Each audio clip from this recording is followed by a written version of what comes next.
जय माता रानी दोस्तों, मैं सीमा आप सभी का स्वागत करती हूँ आपके अपने चैनल राधा कृष्ण ऑफिशियल में। उम्मीद करती हूँ आप लोग बहुत ही अच्छे होंगे। तो ये बताने के लिए कमेंट बॉक्स में ओम नमः शिवाय जरूर लिखिएगा। तो चलिए दोस्तों, आज हम इस वीडियो में जानेंगे महाशिवरात्रि के दिन के सुबह से लेकर के और शाम तक के सभी नियम विधि जानेंगे और ये भी जानेंगे कि इस दिन हमें किन किन बातों का ध्यान रखनी है और महाशिवरात्रि के पारण का शुभ मुहूर्त क्या रहेगा। इस दिन हमें कौन कौन से कार्य करने चाहिए, कौन कौन से कार्य नहीं करने चाहिए, क्योंकि मैं सारी बातें तो बताई ही हूँ, लेकिन कुछ बातें कुछ वीडियो में बताई हूँ, कुछ बातें कुछ वीडियो में बताई हूँ।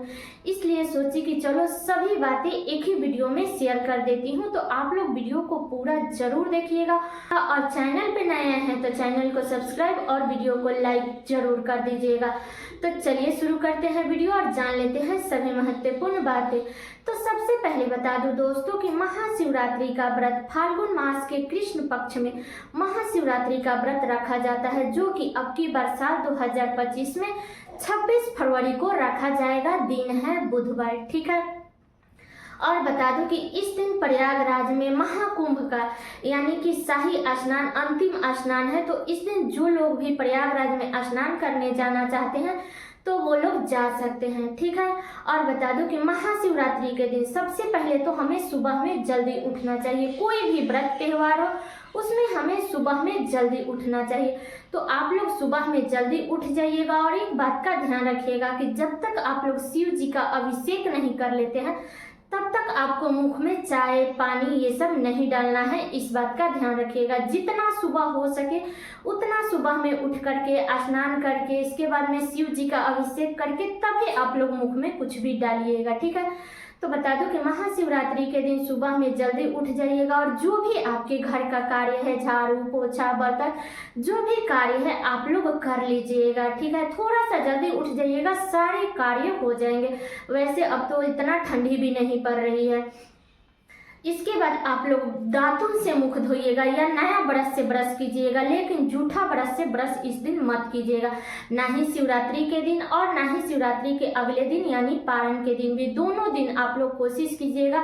दातुन मिल जाता है तो दातुन से मुख धोइए, अगर नहीं मिलता है तो नया ब्रश से ब्रश कीजिएगा, ठीक है। और बता दूं कि महाशिवरात्रि के दिन आप लोग बाल धो करके स्नान कर सकते हैं।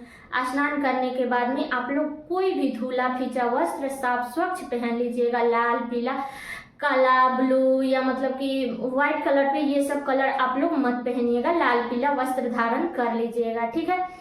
इसके बाद में आप लोग 16 श्रृंगार कर लीजिएगा। मंगलसूत्र पहन लीजिएगा, अगर पास में सिंदूरा है तो सिंदूरा से सिंदूर लगाइएगा। पैर में महावर जरूर लगाइएगा, क्योंकि महाशिवरात्रि का जो व्रत है वो शिव जी के शादी का वर्षगांठ है। इसलिए इस दिन हमें एकदम अच्छे से सज सवर करके ही हमें शिव जी की पूजा करनी है, ठीक है। तो जब आप 16 श्रृंगार कर लेते हैं इसके बाद में आप अपने पूजा मंदिर में पूजा जरूर कर लीजिएगा, ठीक है। क्योंकि इस दिन शिवालय में भी बहुत अधिक भीड़ रहती है, तो कोशिश करनी चाहिए कि घर से ही पूजा करके जाए। अगर पूजा नहीं कर पाती हैं घर में तो भी आपको मंदिर का अच्छे से साफ सफाई करके बर्तन धुल करके इसके बाद ही आपको मंदिर में पूजा करने जाना चाहिए, ठीक है। तो घर में पूजा करके जाइए या साफ सफाई करके आप जा करके शिव मंदिर में पूजा करके तब आकर के भी आप लोग घर में पूजा कर सकते हैं, ठीक है। लेकिन हम लोग तो मतलब घर में पूजा करके ही जाते हैं शिव मंदिर में पूजा करने के लिए। तो बता दूं कि जब आप लोग शिव मंदिर में पूजा करने के लिए जाते हैं तो आपको सारी सामग्री आपको एक डाला डाली या मतलब जो भी रखी है उसमें संभाल लीजिएगा। तो पूजा का जो सामग्री है वो आप सभी को पता ही है। और पूजा की सामग्री आपको लेकर के जानी है फूल, बेलपत्र, धतूरा, धूपबत्ती, माचिस, मिठाई, फल फ्रूट और बेड, यही सब लेकर के दूध दही, अभिषेक करने के लिए दूध दही घी शक्कर शहद, यही सब लेकर के हमें शिव मंदिर में जानी है पूजा करने के लिए। तो जितना सामग्री आपके पास में हो जाता है उतना आप लोग लेकर के जाइएगा। अगर कुछ नहीं होता है तो भी आपको एक लोटा सादे जल भी ले जा करके आपको शिव जी को चढ़ानी है, लेकिन इस दिन जरूर चढ़ानी चाहिए। और बता दूं कि जो लोग भी इस दिन व्रत रखेंगे उन्हें इस दिन मंदिर जरूर जाना चाहिए, अगर आसपास में है तो। मान लीजिए अगर आसपास में मंदिर नहीं है, नई नवेली दुल्हन है वो नहीं जा सकती है, तो उस स्थिति में आप घर में ही धूप दीप ये सब जला करके विधि विधान से आप लोग घर में भी पूजा कर सकते हैं। लेकिन मंदिर अगर आसपास में है तो कोशिश करनी चाहिए कि इस दिन मंदिर में पूजा करने जाए। ठीक है, तो ये बातें क्लियर हो गई। और बता दूं कि आप लोग चाहे तो शिव जी के मंदिर में जल आप लोग घर से भी लेकर के जा सकते हैं, या मंदिर के पास में कल है, पंप है, तो वहाँ से भी भर सकते हैं। लेकिन घर से जल लेकर के जाइएगा तो आप लोग खाली पैर से ही जाइएगा। ठीक है, और जब जल लेकर के नहीं जाती हैं घर से, फिर भी आपको वहाँ पे जा करके मंदिर के बाहर पैर धो करके फिर जल भर करके फिर हमें मंदिर में प्रवेश करनी चाहिए। तो मंदिर में प्रवेश कीजिएगा तो सबसे पहले आपको घंटी बजानी है। ठीक है, इसके बाद में आपको शिव जी की पंचामृत से, दूध से, दही से, घी से, शहद से, इन सब चीज़ों से आप लोग अभिषेक कर दीजिएगा। जो भी भांग, बेलोपत्र, अकवन, फल फ्रूट जो भी है शिव जी पे चढ़ा दीजिएगा। और कुछ ना कुछ पैसा जरूर लेकर के जाइएगा, सिक्का नोट लेकर के मत जाइएगा, नहीं तो शिव जी पे सिक्का चढ़ाया जाता है, नहीं तो जल चढ़ाने से वो सब गल जाता है। ठीक है, तो आप लोग कुछ दक्षिणा जरूर चढ़ा दीजिएगा शिव जी के ऊपर। और बता दूं कि धूप दीप जब जलाइएगा तो एकदम सावधानी से जलाइएगा ताकि किसी के कपड़े में ना लगे, क्योंकि उस दिन बहुत ज़्यादा भीड़ रहती है शिवरात्रि के दिन। ये जो व्रत है ना, वो महिला पुरुष सभी लोग इस व्रत को रखते हैं, इसलिए इस दिन बहुत ज़्यादा भीड़ रहती है।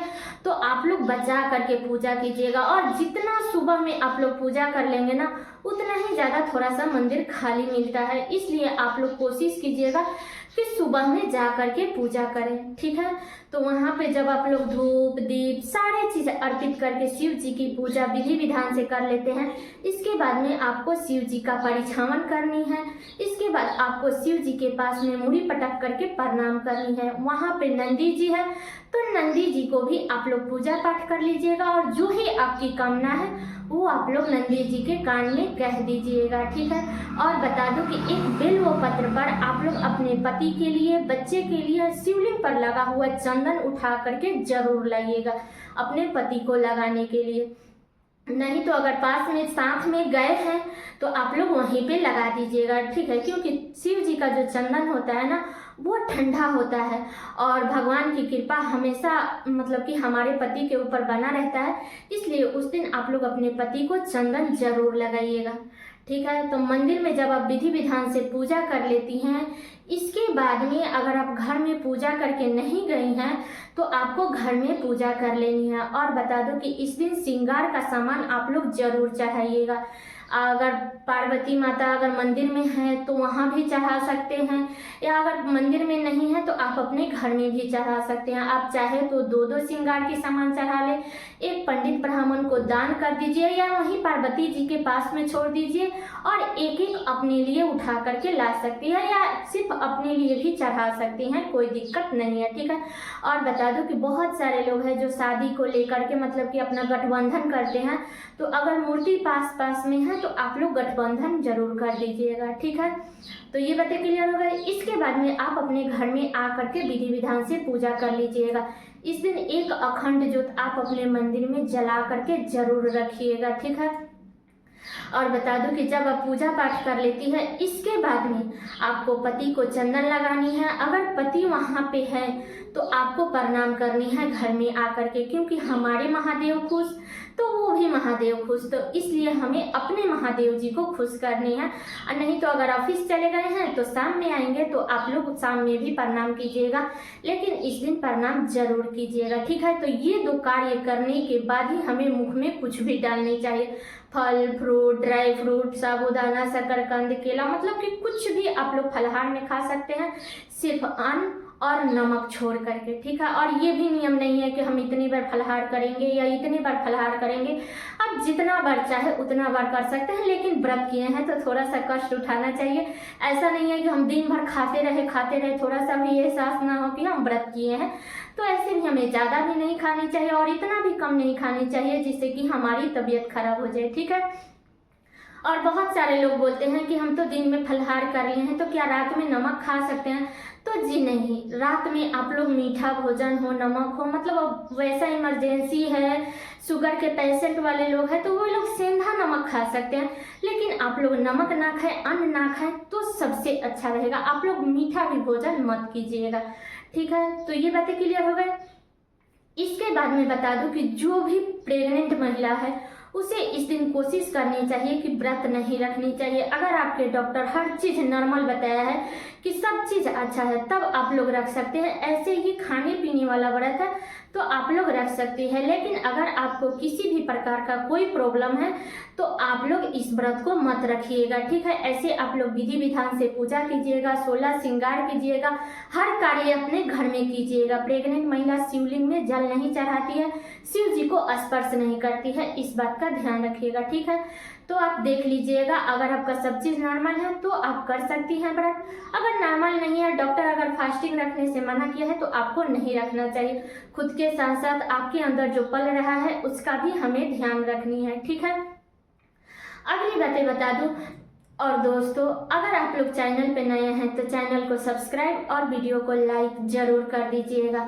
और अगली बातें बता दूं कि पीरियड में हम शिव जी की पूजा कैसे करेंगे। तो बता दूं कि देवी की पूजा हम 5वें या 6ठे दिन करते हैं, लेकिन देव की पूजा हमें 7वें दिन से ही करनी चाहिए। तो अगर आपका 6ठा दिन भी हो गई है, पूरी तरह से फ्रेश हो गए हैं, तब आपको शिव जी की पूजा करनी है।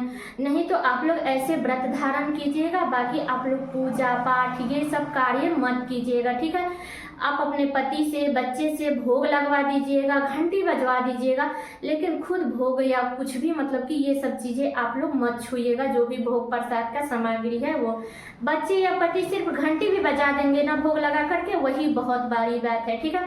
नहीं तो अगर आपके आसपास में कोई है तो उससे आप लोग पूजा पाठ करा लीजिएगा, ठीक है। तो ये बातें क्लियर हो गई। और बता दूं कि जो लोग भी इस दिन पार्थिव शिवलिंग बना करके पूजा करना चाहते हैं तो वो लोग कर सकते हैं, क्योंकि ये जो दिन होता है ना वो बड़ा ही अच्छा दिन होता है। इस दिन आप लोग किसी भी प्रकार का पूजा पाठ मतलब कि कोई भी कार्य कर सकते हैं, ठीक है। तो ये भी बातें क्लियर हो गई। और बता दूं कि इस दिन हमें शिव जी के मंत्रों का जाप करनी चाहिए। मंदिर में पूजा कर रही हैं तो वहाँ पे आप लोग महामृत्युंजय का जाप करते करते शिव जी का पूजा पाठ करें, या ओम नमः शिवाय का मंत्र का जाप का पाठ कर मतलब मंत्र का जाप करते हुए भी आप लोग पूजा कीजिएगा। लेकिन इस दिन मंत्र जाप करते करते आपको पूजा पाठ करनी है, ठीक है। इस दिन बता दूं कि किसी का भी निंदा चुगली अपमान ये सब कार्य आप लोग मत कीजिएगा। जो कि मान लीजिए अब हम इतना कष्ट से व्रत रख रहे हैं और किसी दूसरे का बात करके, किसी दूसरे की चुगली करके हम अपने ऊपर दोष क्यों लेंगे, वो पाप हम अपने ऊपर क्यों लेंगे। इसलिए इस दिन ये सब कार्य करने से हमें बचना चाहिए, ठीक है। अब चलिए जान लेते हैं शाम के पूजा के बारे में। तो देखिए, शिव जी का जो पूजा है वो चारों पहर में पूजा होती है। तो अगर आप चारों पहर की पूजा नहीं कर सकते हैं तो भी आपको दोनों समय सुबह और शाम में शिव जी की पूजा जरूर करनी चाहिए। शाम में भी आप अपने मंदिर में पूजा पाठ ये सब कार्य कर लीजिएगा, भोग लगा दीजिएगा। अगर आसपास में आपके मंदिर है तो वहां पर भी जा करके धूप दीप जला दीजिएगा, ठीक है। और बता दूं कि शिव जी पे चढ़ा हुआ प्रसाद आप लोग उठा करके मत लाइएगा। मैं ये बातें हर वीडियो में बताती हूँ, क्योंकि शिव जी पे चढ़ा हुआ प्रसाद हमें नहीं खानी चाहिए। नंदी जी पे चढ़ा हुआ प्रसाद आप लोग खा सकते हैं, या घर में फोटो पे जो भी प्रसाद चढ़ाए हैं वो आप लोग खा सकते हैं, लेकिन शिवलिंग पे चढ़ा हुआ प्रसाद आप लोग मत खाइएगा। इस बात का ध्यान रखिएगा, ठीक है। और बता दूं कि जो भी अखंड ज्योत आप लोग जलाइएगा तो उसको शिवरात्रि के दिन आप लोग मत उठाइएगा। आप लोग अगले दिन पारण के दिन यानी 27 फरवरी को आप लोग सुबह में पूजा पाठ ये सब कर लीजिएगा। और दीपक में मतलब कि तेल थोड़ा सा कम भी डालिएगा शिवरात्रि के दिन, तो वो अगले दिन खुद से ही मतलब कि बुझ जाता है।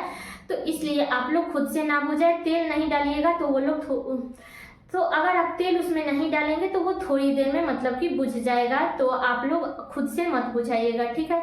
तो ये भी बातें क्लियर हो गई। और बता दो दोस्तों कि इस दिन आप लोग शिव जी को बैर जरूर चढ़ाइएगा। और हमारे यहाँ तो बैर मतलब कि मुख में भी डाला जाता है, क्योंकि शिवरात्रि के दिन बैर मुख में जरूर डालनी चाहिए। तो अगर आपके यहाँ डाला जाता है तो आप लोग जरूर डालिएगा। हमारे यहाँ अगर किसी का तबीयत भी खराब रहता है फिर भी थोड़ा सा ना थोड़ा सा बैर वो लोग मुख में जरूर डालते हैं। तो शिव जी को तो बैर आप लोग जरूर चढ़ा दीजिएगा, ठीक है। तो इसी नियम विधि के साथ में हमें शिवरात्रि का व्रत करना है। इसी प्रकार से हमें शिव जी की पूजा पाठ यही सब करनी है। तो इस प्रकार से हमारे महाशिवरात्रि का जो व्रत है वो संपूर्ण हो जाएगा। ठीक है, तो सारी बातें क्लियर हो गई। उम्मीद करती हूँ कि आप लोगों के लिए वीडियो बहुत ही उपयोगी होगा।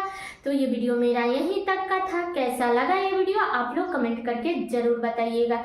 चैनल पर नए आए हैं तो सब्सक्राइब कर दीजिएगा, वीडियो को लाइक कर दीजिएगा और वीडियो को शेयर कर दीजिएगा, ताकि हर किसी को महाशिवरात्रि के दिन के सुबह से लेकर के और शाम तक के सभी नियम विधि भी जानने को मिल सके। तो चलिए दोस्तों, मिलती हूँ अगले वीडियो में किसी नए वीडियो के साथ में। तब तक के लिए नमस्कार।